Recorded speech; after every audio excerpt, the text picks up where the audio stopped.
Rosa rossa di Antonino Lonce, recita Gennaro Sansone. Erano come il rosa l'anno della giovinezza, erano come fossero fasce di rosa rossa, ancora mezzo infusa, che duravano i fischizzi.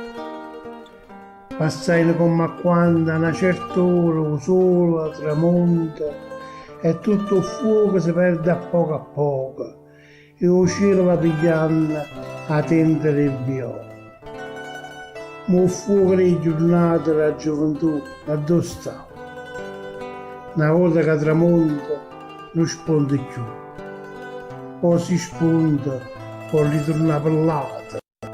Il giovane si sa, ma non perché è passata l'anno della gioventù, che erano come fosse una fascia di rosa rossa, che quando sono seccate non fanno a dure più.